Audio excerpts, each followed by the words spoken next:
merhaba. Merhaba. Çok merak ettiğim bir şey var ya. Terapiye ne zaman başlamamız lazım?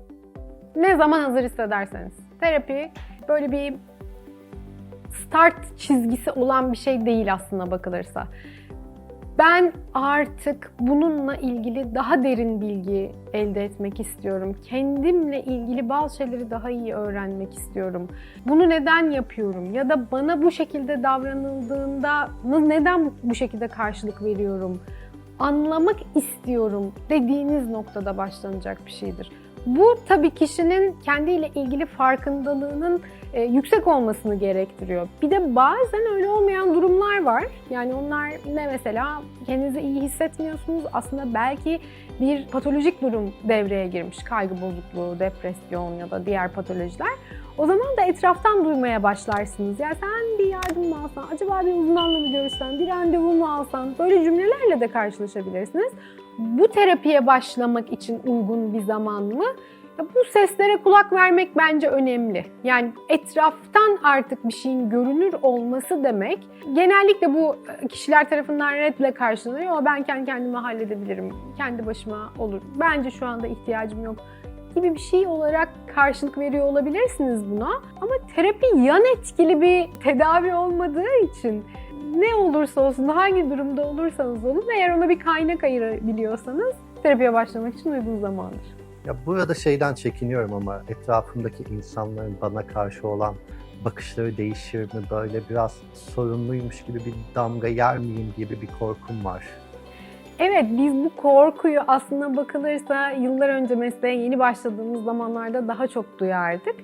Son dönemde terapiyle ilgili bence bilinç bir hayli arttı. Yani çocuklarla, ergenlerle çalıştığımızda çocukların çocuklara tavsiye vermeye başladıkları, ya ben Derya ablayla görüşüyorum, sen de mi bir gitsen acaba dedikleri bir döneme geldik. Daha büyük grupta, daha belki orta yaş grubunda o eskiden kalma alışkanlıklar, eskiden terapiye bakışla ilgili alışkanlıklar hala mevcut olabilir.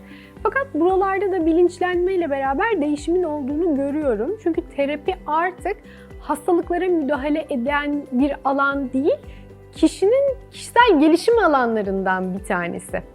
O yüzden de ötekiler benim hakkımda ne düşünür, benim hasta olduğumu mu düşünürler gibi bir düşünce varsa bu da zaten terapide çalışılması gereken, ötekileri neden bu kadar çok önemsiyorum acaba diyeceğim alanlardan bir tanesi. Yani sadece depresyonda olmama gerek yok terapiye başlamak için. Bir hastalığınızın olmasına, bir tanınızın olmasına hiç gerek yok. İnsanın kendi kendini bütünüyle bilebilmesi çok mümkün bir şey değil.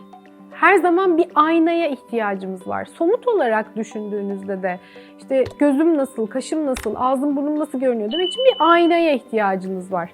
İnsanın kendi ruhsallığıyla ilgili olan tarafta da kendini anlayabilmesi için öteki insanın ona bir takım şeyleri aynalayabilmesine daha doğrusu ihtiyacı var. Bu terapist olur, dışarıdaki diğer insanlarla olan ilişkilerin içerisinde de olabilir.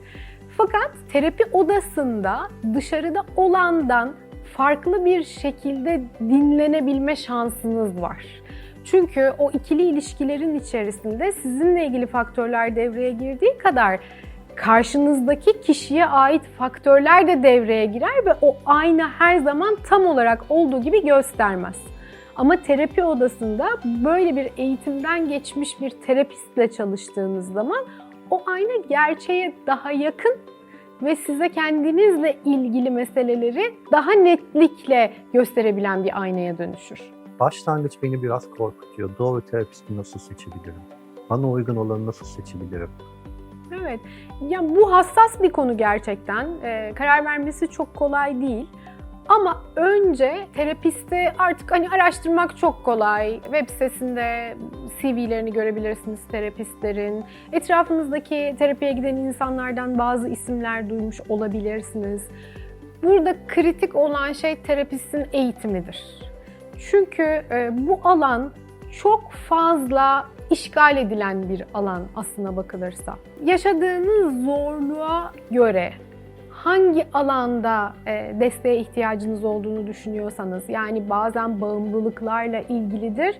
Bağımlılıkla çalışan, bunun iyi bir eğitimini almış, süpervizyon süreçlerini tamamlamış bir terapiste ihtiyacınız olur.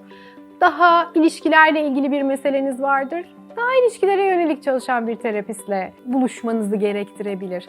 O yüzden de ilk adımınız o duyduğunuz isimlerin arasından doğru eğitimi aldığından emin olduğunuz, diploması olan, süpervizyonlarını tamamlamış olan, yetkin kurumlardan sertifikalarını tamamlamış olan terapistleri bulmak olmalı. Sonra ise ilk görüşmeye gitmek, ilk randevunuzu almak olmalıdır.